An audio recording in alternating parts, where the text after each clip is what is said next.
So for those watching or listening to this, I'm sure many are facing the uncontrollable. They're maybe dealing with chaos in life, things that the unexpected, the unpredictable. So what can they do with this? What is a proper response? Um, where should they turn? Yeah, give us something that people can take away from this for their own lives.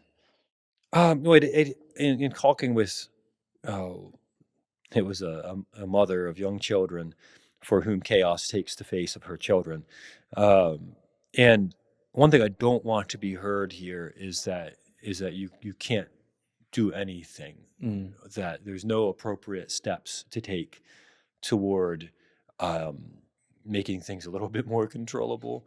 Even I'm not trying to suggest that. hmm I'm not trying to suggest that we just relinquish control or that we just take our hands off the wheel entirely. What I am trying to say is that to I'll start theologically.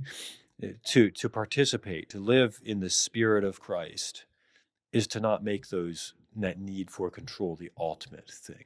It's a tyrant, okay? And to live as if we can control things and predict things and make everything smooth and frictionless very quickly becomes idolatrous.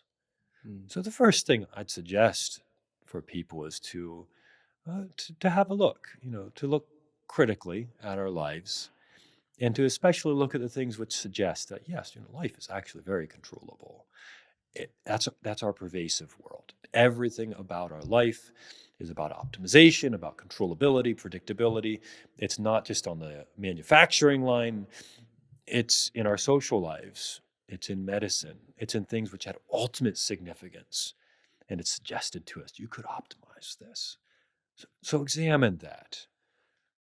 Another thing I'd suggest here is don't run from adversity. Okay.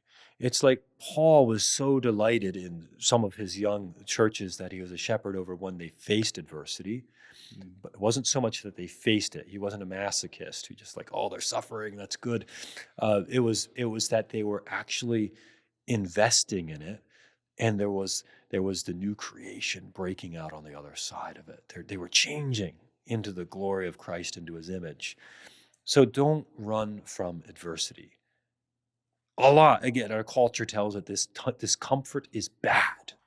mm. And if you encounter discomfort, you need to soothe it, you need to do away with it, talk through it, whatever it takes, but it's probably a bad thing. And so I'd suggest if you find yourself in an adverse situation, don't close in on it too quickly and say, this is bad and I need to get away from it. Try to sit, Mhm. try to be quiet, allow the Spirit to work, and ask, what possibilities are there here for Christ to be revealed? Mhm. I suggest too, and this is practical, I think, uh, so much of our ability as either individuals or as communities to weather the difficult times which do come, to weather the deep, comes not just through our heroicness as individuals, not just through our willpower and our ability to bootstrap things. It comes through a wide tapestry of friendships that we've invested in deeply already. It comes through shared experiences with people who we've already got a connection with.